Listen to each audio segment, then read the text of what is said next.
Ele era um gari que trabalhava com a gente já há 7 anos e 11 meses, uma pessoa muito comprometida com o trabalho, não faltava de serviço. Laudeni era amigo de todos. Laudeni era uma pessoa muito alegre, de um coração gigante, né? Se dava bem com todos da equipe. Laudeni, infelizmente, aconteceu essa crueldade com ele, né? Foi um fato extremamente muito triste, que deixou toda a nossa equipe muito triste, porque nunca esperava de acontecer isso. Em relação agora especificamente aonde o senhor está, se eu puder relatar de forma objetiva no Seresc, como é que está a situação sua lá? Seresc está Seresc Gameleira. Entendeu? Tá boa. Só teve uma situação ontem que foi um pouco constrangedora. Eu até, se quiser, eu tenho o nome da pessoa. Pediu para eu agachar na frente 3 vezes quando saí da cela. Tinha algumas agentes juntos que começaram a falar: pô, tu matou o Gari porque você fez isso, covarde, não sei o que. Eu falei: cara, primeiro vocês têm que entender que tem uma investigação em curso. E o nome dessa pessoa eu li. Foi na tarde de ontem, na cena. Inclusive falei para ele: eu conheço ele, eu vou falar com ele depois que eu sair daqui. Chegaram a fazer registro fotográfico seu dentro do Seresc? Fizeram. Aonde você está dormindo? Dormindo no chão. Só isso, doutor. Mas é a paciência que o pessoal tem que ter, né, do caminhão de lixo, tá transitando, tá limpando a cidade, né, que traz benefícios para todos. Então é assim, talvez o trânsito, né, por ter agarrado um pouco, causou essa tragédia para a vida dele.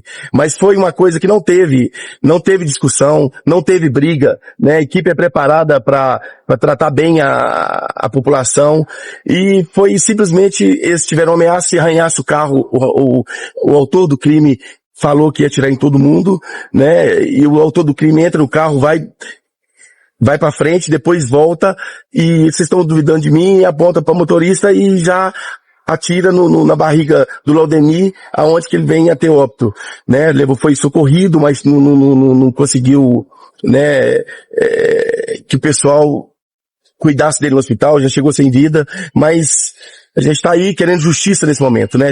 O que a gente quer agora é justiça, porque Laudeni era uma pessoa que trabalhou muito na nossa empresa, pessoa muito querida entre nós, e ninguém merece uma injustiça dessa. Nós estamos aqui para cobrar justiça. O senhor já foi preso uma vez? Não, primeira vez. Responde a outro processo criminal? Criminal? Aquele processo criminal? Não, criminal. Eu respondo a uma luxação do fundo metatarso da minha ex-esposa, mas já tenho cautelado contra ela, por favor, dado pelo Ministério Público de São Paulo. É uma cópia de uma denúncia do Estado de São Paulo, né, que está juntada aos autos, né, doutor? Eu confesso que não tive acesso. Você quer ter acesso, e observando contraditório? É sobre esse fato aí. Se não me engano, foi juntado em sentido. A OPF está público, né? Se não me engano. A OPF está público. Não, a denúncia foi juntada em sigilo, não foi, doutor? Foi de acesso às partes por conta da preservação da atividade da vítima da ocorrida do outro caso. Você quer dar uma olhada no Gostaria, até assim, sem inverter as ordens do pedido, eu vi que há uma discussão até em relação ao levantamento de sigilo. Não tem nada contra a opinião pública, a liberdade de expressão. Eu só acho que o que está acontecendo, assim, a gente tem que... até o assédio à própria defesa. Eu estou acostumado de outros tantos casos de repercussão, não estou nem falando da imagem do senhor René, não. Mas o levantamento de sigilo, especialmente nessa fase tão embrionária de investigação, eu gostaria, faço o requerimento de, pelo menos nessa fase investigativa, que mantivéssemos o sigilo. Sim, doutor, ele chegou com erro, o processo chegou sob sigilo, né, não teve decisão judicial nesse sentido, chegou, e eu já mandei retirar o sigilo, porque eu não sei por que ele estava sob sigilo, porque, primeiro, a regra, né, como todos sabemos, é a publicidade dos atos processuais. Não trata de crime sexual, crime que envolve menor de idade, e não está nenhum dos requisitos, né, do CPC para a decretação de sigilo. Então a regra tem que obedecer à regra da publicidade dos atos processuais, a regra da transparência. Tá? Talvez... Então eu vou indeferir esse pedido, vou constar na ata, mas... Só em acréscimo, excelência, acho que a única peculiaridade, eu falei isso na polícia, porque, diferentemente do policial, do delegado, e eu já tive a oportunidade de advogar para vários, quando o delegado é preso, ele fica custodiado na casa do policial. Ele não é policial, mas ele é casado com uma policial. Então a segurança dele vai expor aí, né? Depois do requerimento você vai... Exatamente. O momento de requerimento é no final, doutor. Assim, mas só para saber a respeito do documento que o promotor... Não tive acesso. Então, eu estou dando uma pausa aqui, 5 minutos. Era uma pessoa muito trabalhadora, uma pessoa honesta, muito carinhosa, protetora. Morreu trabalhando, né? Saiu de casa cedo. Era um dia que ele ia chegar mais tarde e não voltou. A gente está em choque. Com muita revolta, muita revolta, muita revolta. Sem dúvidas. Sabe, estamos sem chão.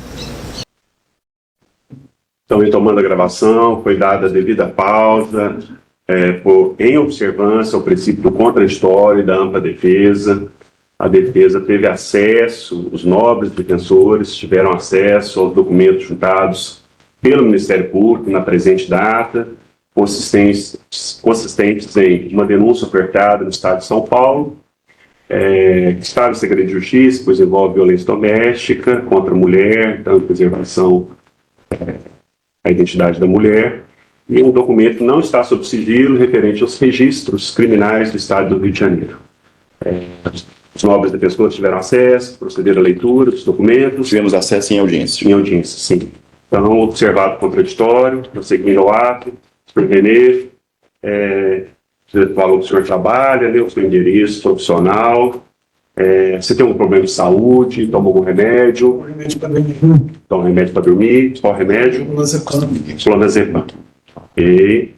Então, senhor, com relação à abordagem da polícia no momento da sua prisão, foi tranquilo? O senhor sofreu alguma agressão? Jamais. Nenhuma agressão? Se mostrar as fotos que até o momento eu desconhecia, foi para a polícia militar. Não teve nenhuma agressão Jamais. policial? Toda a liberdade presente na minha casa, tem meu carro, zero, muito bem tratado. Muito bem tratado. Ok. Mas só que ele não me... Só que eu estava sendo efetivamente acusado de um crime. Eu estava em averiguação, para eu esperar um pouco. Eu liguei para minha esposa, que é delegada de polícia, e pedi para ela me orientar o que fazer, porque eu, sendo transparente, até o momento eu não sabia o que tinha, por que era essa movimentação toda. Foi injustiça que ele fez com meu irmão não merecia isso não. A gente não aguenta mais essa impunidade do Brasil. Uai, mata uma pessoa e sai pela porta da frente e pronto, não é justo não, não é justo. Eu não sabia não, eu tava com um pressentimento ruim, mas eu não sabia que meu irmão ia embora não, desse forma não. Minha mãe viu pela televisão também, a notícia chegou pela televisão que ela estava assistindo lá e viu. A pressão dela foi muito baixa, foi 7/6. A gente levou ela porque ela estava desfalecendo já, ali do lado dele. Entendi. Perguntas, doutor promotor? Perguntas, doutores advogados? Perguntas. Sim, excelência. Renê, quando fizeram essa abordagem, você disse que você chegou a dar acesso ao seu veículo. Aonde foi a abordagem? Como que foi? Relata para ele. Saí do trabalho, 13h17, vai constar nas câmeras quando eu fui. Fui para minha casa, levei o cachorro para passear, troquei de roupa, fui para academia. Cheguei na academia 2h10, por aí deve estar nas câmeras da academia também. Adentrando a academia, eu desci do elevador. No outro elevador desceram os policiais com a advogada da empresa, acredito eu que a empresa do rapaz que teve a infelicidade de falecer. E ela falou assim: olha, esse cara aí, bermuda azul e camisa branca. Isso não é a mesma roupa que eu estava de manhã, estava sendo reconhecido por uma roupa diferente que eu fui trabalhar de calça social, preta, da diesel, e uma camisa da... Esse nome agora, mas uma camisa polo marrom. Foi abordado dessa forma e eles não me negaram que eu estava sendo pesado, não fui eu chamada, não fui nada, fui conduzido nem atrás do carro, fui junto com eles na frente para a delegacia da Polícia Civil para esperar meus advogados chegarem para poder... Eu digo em relação à abordagem, vocês foram para o estacionamento, você franqueou acesso ao veículo? Eu abri as 4 portas do carro para mostrar que o carro, que ele me mostrou a foto do carro, na rua do acontecimento. Eu não conheço, porque eu não sou daqui. Conheço a Via Expressa, onde eu estava. E quando ele aproximou, eu falei, esse carro não é meu. Meu carro não é um elétrico, é um híbrido. Você amplia a foto do carro que foi tirado, ele tem uma lateral com cromado. O híbrido do meu carro não tem essa lateral com cromado. O híbrido, o que ele tirou a foto é um Plus, é um Sony. Eu expliquei para ele, falei, não são os mesmos carros. Então nós tínhamos da Via também, só que o da Via ele não tinha mostrado a placa, passou, depois que eu consegui ver que na Via passou o meu carro. Mas eu já havia avisado para ele lá. Meu carro passou sim na Via. Ele sentou do meu carro, do meu lado, o tenente. Eu vou mostrar que pode chamar o tenente para, inclusive, eu não lembro o nome do tenente que estava na operação. Muito, muito educado, muito correto. Abri e falei assim, você pode, não estou mexendo no carro, vou ligar o carro, vou te mostrar meu trajeto de hoje. Liguei o carro, peguei o trajeto do Google e mostrei o trajeto que eu fiz. Da Serra, meti por onde eu passei. Ele mostra a via inteira que eu percorri, tá ali. Eu fui abrindo e mostrando. Aí ele falou, Tereza Cristina, eu falei, eu não conheço. Mas tu passou por ela. O que você está mostrando aqui? Eu falei, passei, mas eu estou falando que eu não conheço o nome da rua. Tereza Cristina. Estou falando com tranquilidade, foi isso que aconteceu. Não vou ficar nervoso por causa disso. Ele foi abrindo e mostrando. Ele falou, essa rua aqui, o sujeito se evadiu por uma rua depois. Eu falei, mas ele pode ter entrado na rua direita, esquerda, isso não é meu carro. Eu passo nessa rua, é minha rotina. Todo dia eu passo. Pela ordem, na verdade, eu acho que não cabe. É um momento histórico, né, doutor? Não, eu queria só. Acho que tem razão. O doutor está isso, né? Objetivar. Que é momento histórico, só para esclarecer, perfeito. O seu advogado deve ter esclarecido antes da audiência. Não é momento de a gente discutir o crime em si, a imputação, não é uma questão meritória, né, doutores? Vocês devem ter esclarecido para ele, né? Ele vai me fazer muita falta mesmo. Porque ele era um homem perfeito. Ele era uma pessoa que respeitava, que cuidava da gente com muito carinho. Voltava para casa com muita saudade, sabe? Todos os dias de manhã ele saía falando que queria voltar. E dessa vez ele não voltou para casa. O Lau não voltou ontem para casa. Me devolveram o Lau no caixão. Me devolveram o Lau no caixão, gente. Não pode ficar assim. Não pode. Tem que haver uma mudança, tem que haver justiça, sabe? Eu tô aqui por ele, pela essa categoria que luta muito, sabe? Para fazer o trabalho deles com excelência. A parte deles, eles fazem, sabe? Então, assim, é isso que eu tô aqui para dizer. É justiça. A gente quer justiça. A intenção não era uma descrição, era até aproveitando a observação do doutor Derico, era para ser objetivo em relação à abordagem especificamente, que é o que nos interessa. Eu preciso da sua abordagem até a sua chegada dentro do Serete. Pontuais, só para a gente objetivar. Então você foi abordado, deu acesso ao veículo. Ele teve acesso ao veículo e a via. Só por isso. Mas o importante, em momento algum, tinha sido dado voz de prisão em flagrante. Perfeito. Encontrou algum instrumento, arma de fogo, qualquer coisa que seja em seu poder? Não. Dali, você foi sem ser algemado, porque você não estava sendo conduzido, né? Porque muito está sendo dito sobre isso. Você não estava sendo preso em flagrante, você foi voluntariamente, você foi convidado e você foi para a polícia. Chegou lá no Departamento de Investigação do DI, onde você ficou aguardando a chegada dos seus advogados. Dali, também ok. Não se eu passo. Eu só vou pontuar, excelência, porque talvez eu consiga avançar só mais uma excelência. Em relação agora especificamente aonde o senhor está, se eu puder relatar de forma objetiva no Sereste, como é que está a situação sua lá? Sereste Gameleira. Tá boa. Só teve uma situação ontem que foi um pouco constrangedora. Eu até, se quiser, eu tenho o nome da pessoa. Pediu para eu agachar na frente 3 vezes quando eu saí da cela. Tinha algumas agentes juntos que começaram a falar, pô, tu matou o Gari porque você fez isso, covarde, não sei o que. Eu falei, cara, primeiro vocês têm que entender que tem uma investigação em curso. E o nome dessa pessoa é Olímpio. Foi na tarde de ontem, Eu, inclusive, falei para ele, eu conheço o Greco, eu vou falar com ele depois que eu sair daqui. Chegaram a fazer registro fotográfico seu dentro do CEREF? Fizeram. Aonde você está dormindo? Dormindo no chão. A sua pergunta. Só isso, doutor. Doutores, estão prosseguindo ao ato. Renovada a palavra, o ilustre promotor de justiça para manifestar-se da necessidade ou não da custódia preventiva do ora autuado, senhor Renê da Silva Nogueira. O fato que ocorreu por volta de 9 horas da manhã, quando o senhor Laudemir foi alvejado por um disparo de arma de fogo e veio a óbito em um hospital, nós fomos informados que a Polícia Militar havia capturado e identificado, na verdade, um suspeito desse fato. E esse suspeito veio conduzido para o DHPP, onde nós iniciamos os trabalhos de polícia judiciária relativos aos levantamentos feitos pela Polícia Militar.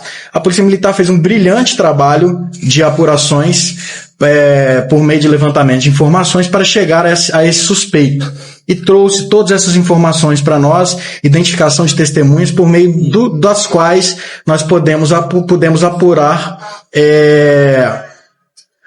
ainda em fase preliminar, em fase de lavratura de auto-prisão em flagrante delito, podemos confirmar e ratificar a prisão desse suspeito. Por meio de oitiva de testemunhas, identificação de imagens, identificação do calibre da arma de fogo utilizada no crime, dentre outras diligências, foi possível ratificar a prisão desse suspeito na data de ontem, mas ainda é muito cedo para eu dizer se o que ele disse é fidedigno ou não. Mas o que a gente tem são os elementos até então fortes, testemunhas que o descrevem fisicamente sem nem mesmo tê-lo visto, que confirmam após escrevê-lo, confirmaram a sua imagem. Temos a questão da placa do veículo, porque é um veículo singular, é um veículo de luxo singular, com uma placa que, pelos levantamentos da Polícia Militar, foi verificado que essa placa, só existe esse veículo na cidade com aquela combinação de placas, então, e as placas foram descritas pelas testemunhas, então existe uma gama de provas e o restante a gente ainda precisa confirmar. E nós estamos com a equipe em campo neste momento, fazendo a colheita de imagens, a colheita de informações, entrevistas com pessoas, com testemunhas que podem nos trazer mais informações e angariar isso aí para a gente concluir esse inquérito.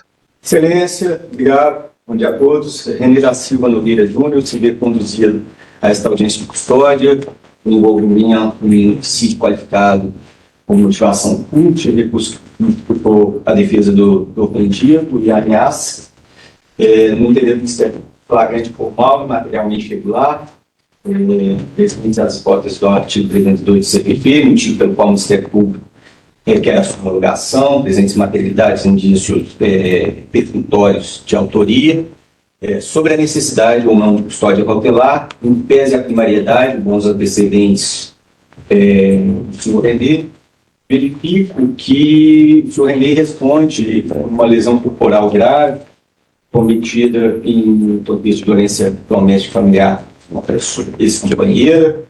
E verifico também que, no caso concreto do APFD, há como se abstrair um juízo de probabilidade da periculosidade concreta do agente, que muito ultrapassa aquela inerente ao tipo penal, dada o contexto da ação delituosa narrada, somada ao contexto histórico já declinado pelo Ministério Público, que mostra certo descontrole emocional e indica em juízo de probabilidade, claro, não um juízo de certeza, em nome da presunção de não culpabilidade, uma periculosidade concreta para além daquela inerente ao tipo penal.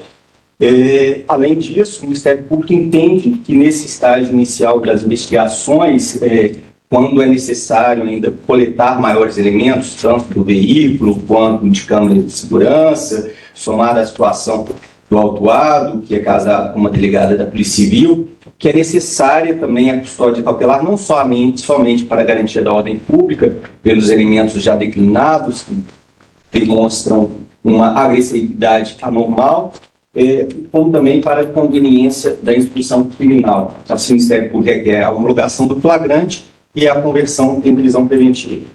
Muito obrigado, doutor Oderico. Abrindo o contraditório, dada a palavra aos ilustres advogados.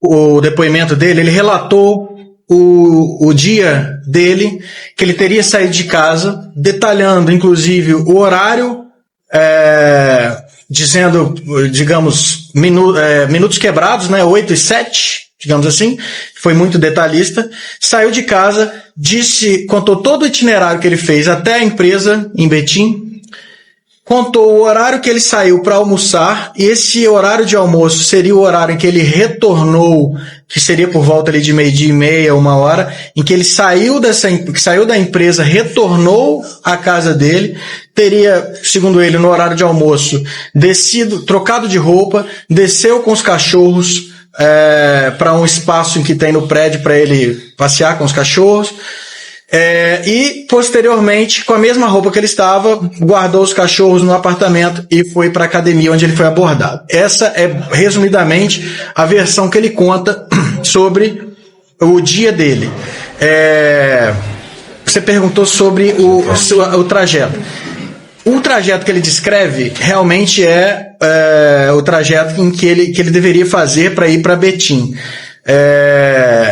Nós estamos em sede ainda de início das investigações, como o Dr. Matheus bem disse, as investigações estão fazendo agora 24 horas, levantando todas essas informações por meio de imagens e confirmando junto à empresa as informações que ele prestou, imagens junto à Guarda Municipal, Civil Municipal, enfim, uma série de imagens que a gente pode confrontar ou confirmar o que ele nos disse. Mas ainda é muito cedo para eu dizer.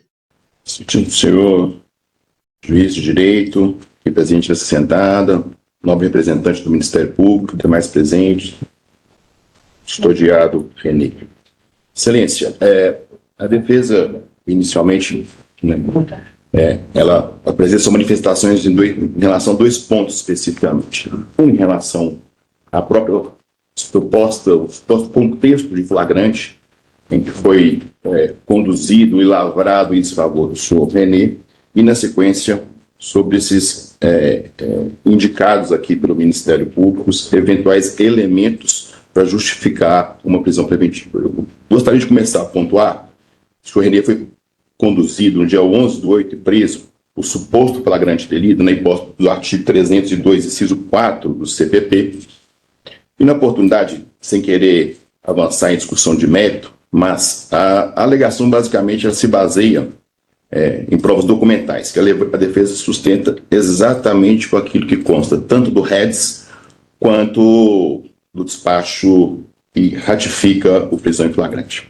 Conforme se verifica, excelência, os elementos juntados, especialmente a partir desse despacho, o requerente ele foi reconhecido, isso consta tanto do REDS, e aliás, fica aqui um registro, a defesa depois vai declinar o número, há um REDS mencionado nesse segundo REDS que não consta nos autos. Então, haveria um primeiro REDS que foi lavrado pela Polícia Militar, salvo melhor juízo, quando do acionamento da polícia em razão das lesões ali causadas à vítima, e houve posteriormente um outro REDS, que é o que consta dos autos. Esse primeiro REDS, ele não foi aportado aos autos, mas fato é, o reconhecimento que foi realizado e não está juntado aos autos, seja da foto que foi apresentada por René, em que circunstância que foi, seja da foto do carro, como o senhor René bem mencionou, isso não consta dos autos. Fato é que o reconhecimento, e aqui eu não preciso de entrar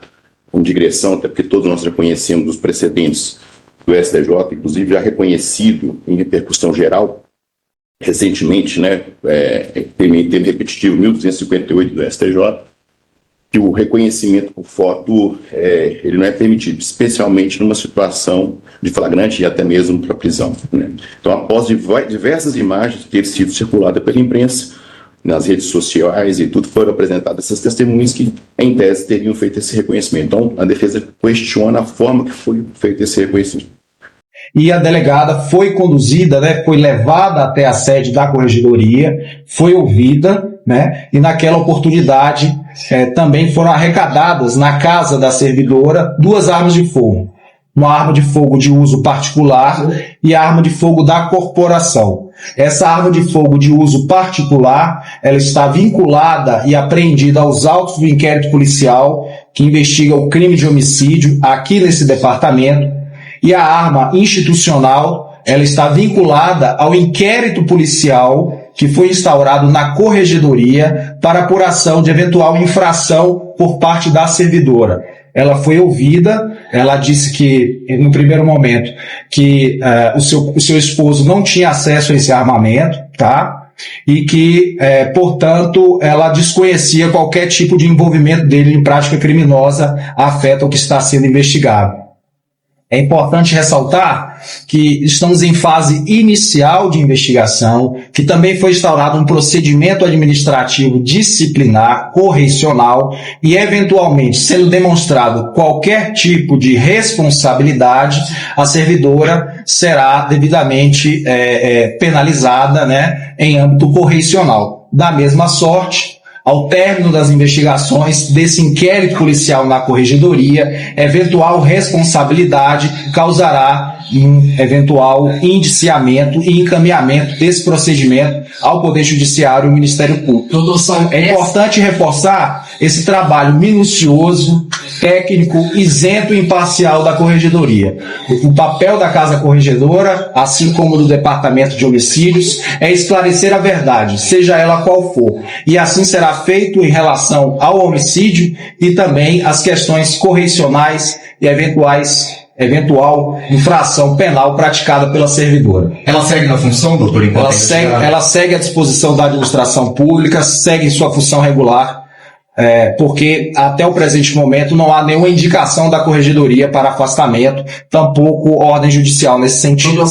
Dando sequência, nada de ilícito foi encontrado com o senhor René, né, tendo sido abordado dentro da academia de forma absolutamente tranquila, parcimoniosa, franqueou acesso ao seu veículo, inclusive franqueou acesso, né, à sua residência, onde foram localizadas 2 armas de fogo, e como já muito bem noticiado pela imprensa, de propriedade da sua esposa, que é delegada de Polícia Civil do Estado de Minas Gerais, a arma que supostamente teria sido usada e ocultada não foi apreendida na sua posse, né, mais uma vez frisando. O fato de ser uma arma de calibre 38 na residência do requerente não pode ser o elemento justificante para uma prisão em flagrante.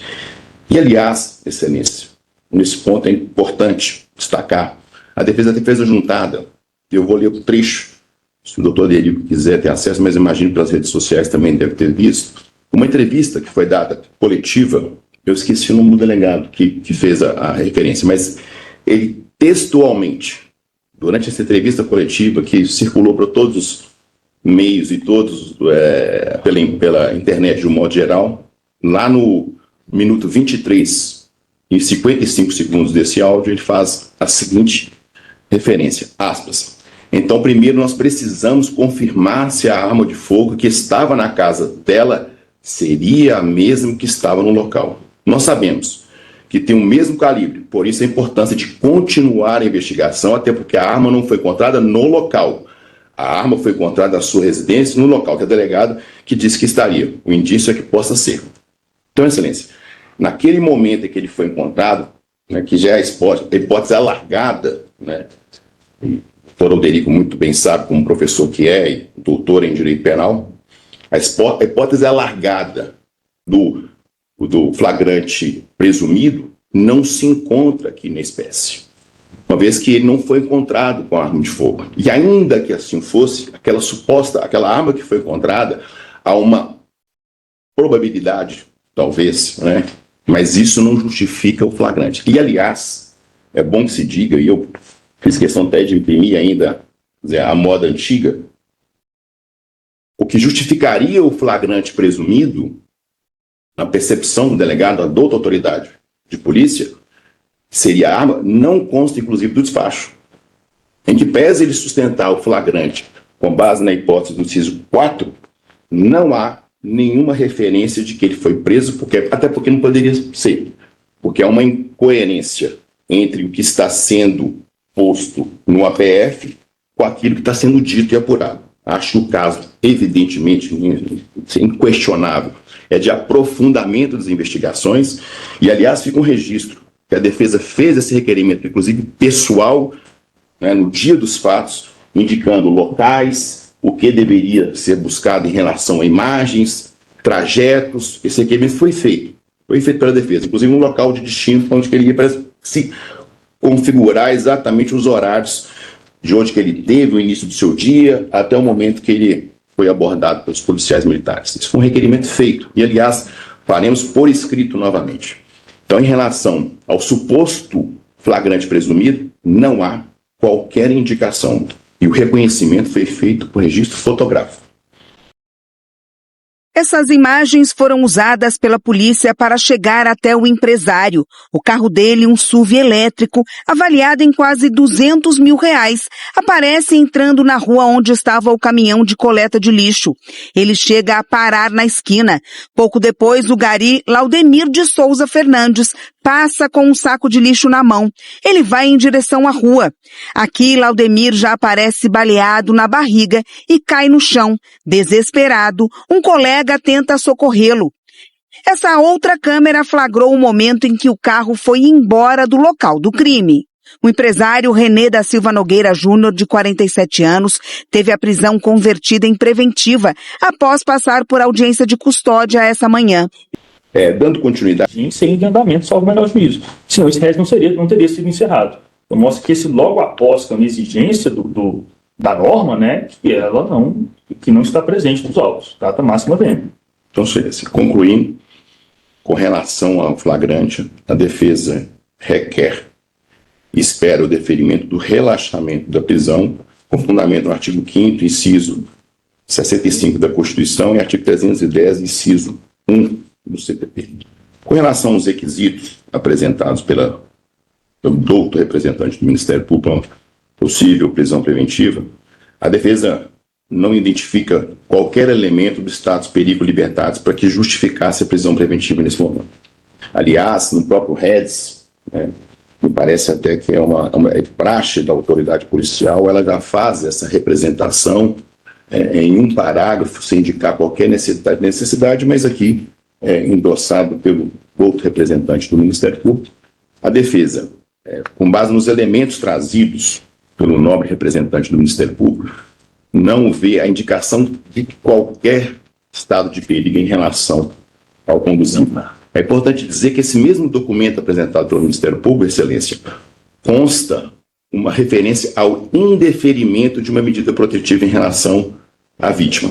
Então, existe o processo, a defesa teve acesso, muito embora não somos advogados nesses autos, mas há uma referência expressa à própria desnecessidade dessa medida protetiva em relação, o que obviamente indica, a meu juízo, absoluta ausência de periculosidade do agente, como aqui indicado pelo Ministério Público. Aliás, é bom que se diga que boa parte da referência feita ao senhor René, nessa folha juntada, que salvo engano, do Rio de Janeiro, que a gente teve acesso aqui agora, em boa parte, inclusive, ele está como vítima. E, aliás, vítima da mesma vítima que foi denunciada por esse processo, que ele foi denunciado pela lesão corporal no artigo 129, parágrafo 13º. E lá existe, sim, uma cautelar em favor do senhor René, para que ela se afaste, porque ela não foi denunciada ainda, mas há uma investigação por stalking, nos termos do artigo 147 lá, com a sua extorsão. Então, a medida protetiva que existe é dela em relação a ele, para que ela se afaste em relação, e não dele em relação a ela. Então, com essas considerações, Excelência. Não, e tem só um acréscimo. A grande maioria está como vítima, no documento que nós tivemos acesso agora à audiência, e apenas uma, que ele está como suposto autor, sequer foi instalado no inquérito, Excelência. Está como VPI, que é verificação preliminar. Então, salvo o melhor juízo, seria o que nós chamamos aqui em Minas de diligência preliminar. Sequer a autoridade policial viu necessidade de instalação do inquérito policial. Vamos observar, todos estão em inquérito, que ele está como vítima, inquérito.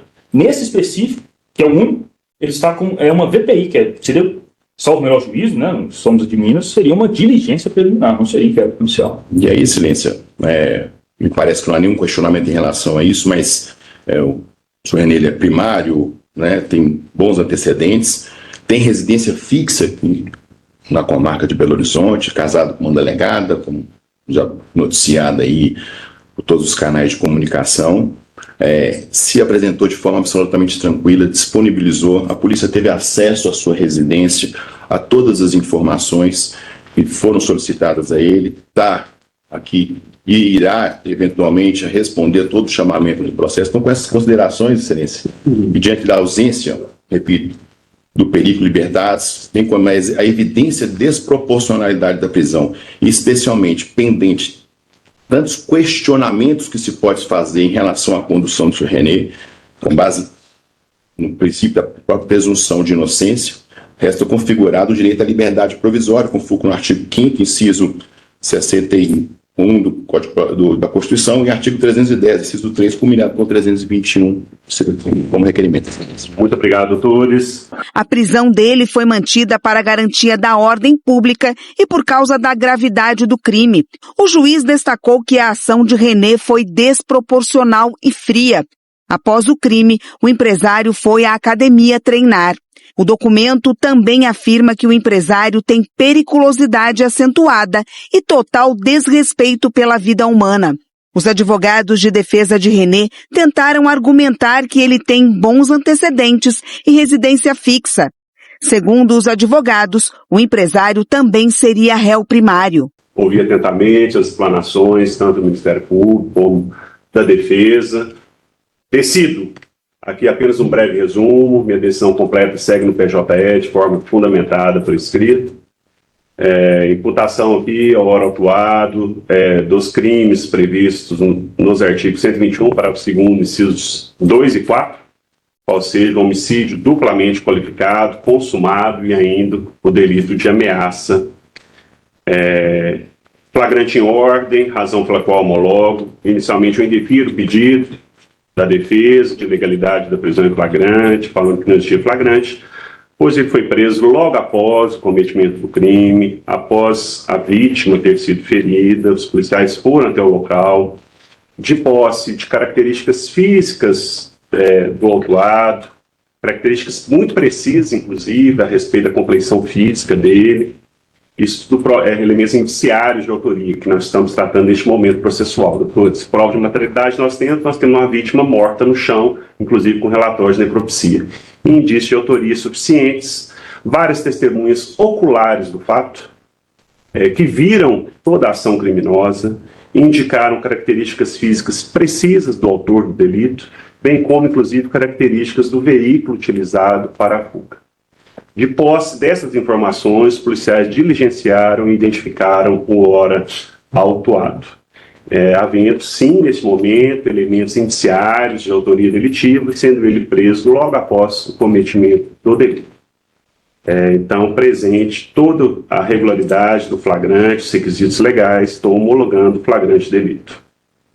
E prosseguindo, analisando os elementos formativos ainda, verifico e, neste momento, bom de se ressaltar que todas as vítimas prestaram depoimentos muito harmoniosos e coerentes, inclusive a vítima da ameaça, que é a motorista, uma mulher trabalhadora do caminhão, que sofreu, foi colocada a arma em sua direção, ela foi ameaçada e muito perto da ação criminosa, ela viu toda a ação criminosa e passou devidamente as características físicas, inclusive da placa do veículo utilizado.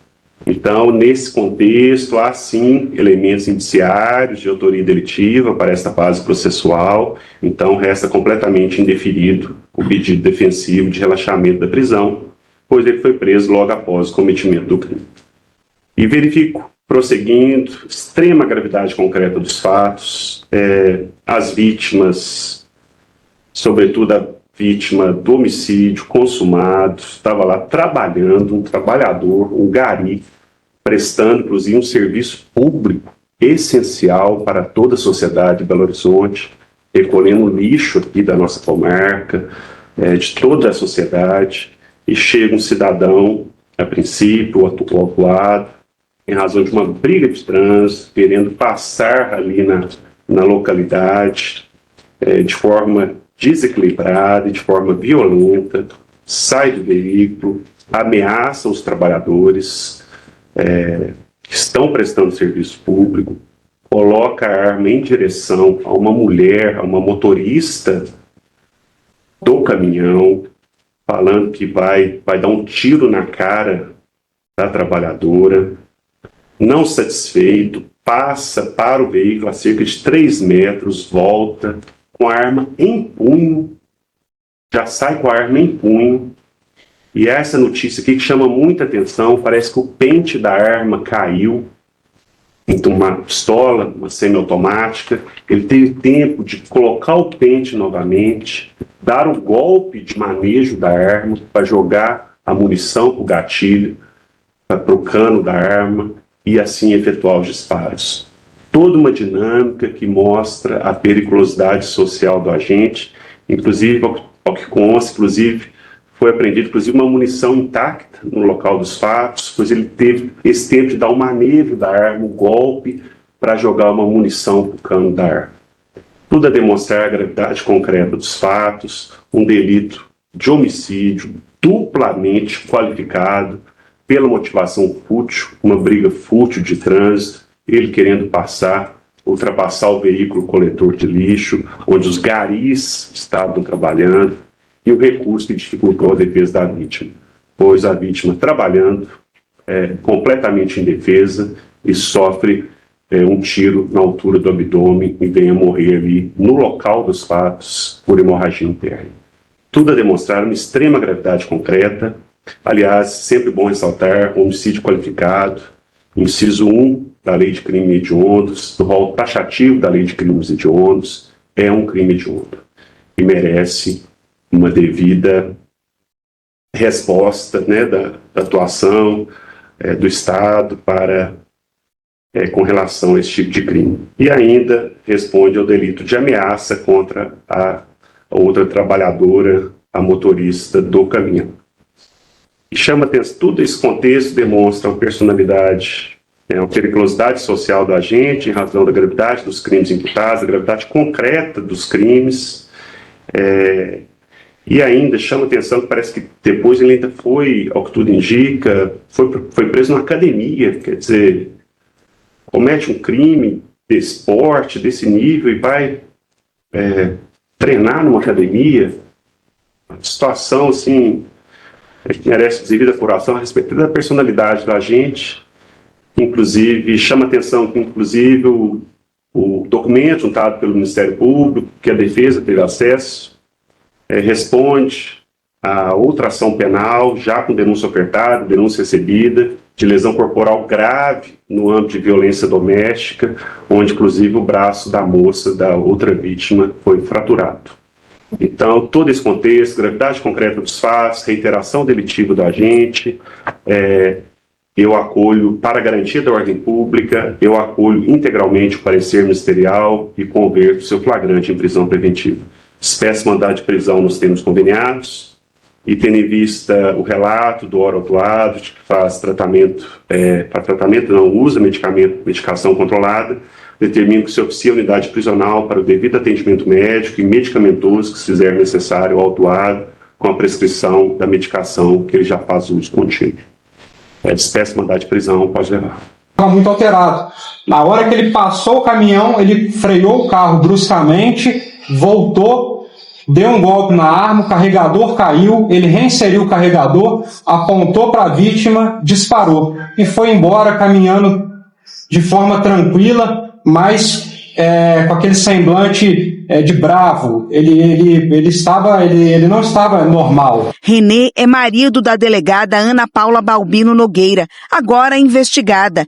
Ela é a dona das 2 armas apreendidas na residência do casal. Ela segue à disposição da administração pública, segue em sua função regular, porque até o presente momento não há nenhuma indicação da corregedoria para afastamento, tampouco ordem judicial. Nesse crime aqui está mais do que demonstrado. Nós temos imagens, nós temos testemunhas, nós temos a polícia militar atuando efetivamente, rapidamente, para o reconhecimento do veículo. Nós temos uma arma que foi apreendida, então, e o próprio interrogatório dele, a própria oitiva dele na delegacia, ela corrobora com vários pontos ali, ainda que ele negue. Nesta quarta-feira, René Júnior teve a prisão em flagrante convertida em preventiva por tempo indeterminado. O empresário chegou na viatura da Polícia Penal até a central de custódia, no bairro Lagoinha, em Belo Horizonte. Advogados do suspeito confirmaram a decisão. Foi ratificado o flagrante e convertida a prisão em preventiva. Segundo a Justiça, a decisão foi necessária para a garantia da ordem pública diante da gravidade do crime. O juiz destacou que a ação foi desproporcional e fria, apontando periculosidade e desrespeito pela vida humana. René foi preso em flagrante na segunda-feira, horas após o crime, em uma academia no bairro Estoril, região oeste da capital. O empresário responde por ameaça e homicídio qualificado. Ele nega ter matado o gari. A defesa de René tentou pedir o relaxamento da prisão, alegando a falta de indícios que justificasse a medida. Segundo os advogados, o empresário é réu primário, tem bons antecedentes e residência fixa. O jornalismo da Band teve acesso ao relatório de vida pregressa de René, feito pela Polícia Civil do Rio de Janeiro. O empresário tem uma passagem por lesão corporal em 2003, decorrente de violência doméstica, em Belford Roxo, na Baixada Fluminense. Já em 2011, foi enviado ao Ministério Público um inquérito em que ele foi indiciado num atropelamento que levou à morte de uma mulher de 50 anos, no Recreio dos Bandeirantes, também no Rio. Um outro processo por lesão corporal no Rio de Janeiro foi arquivado em julho do ano passado. Agora, em Minas Gerais, René é investigado pela morte do gari. Nós esperamos que o delegado, ao relatar esse inquérito, ele também indicie ele por homicídio, por outros crimes que eventualmente ele tenha cometido, tentativa de homicídio, ameaça, e todas as pessoas envolvidas respondam processualmente por isso.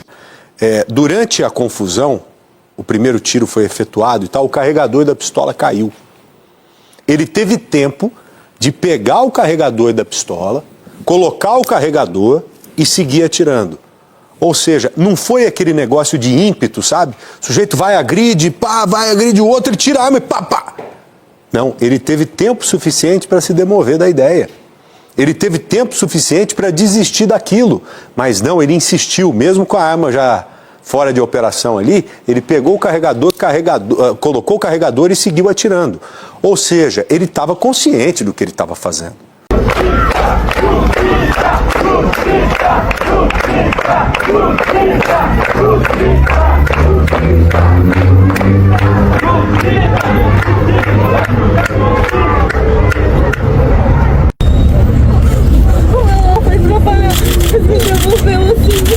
Devolveram ela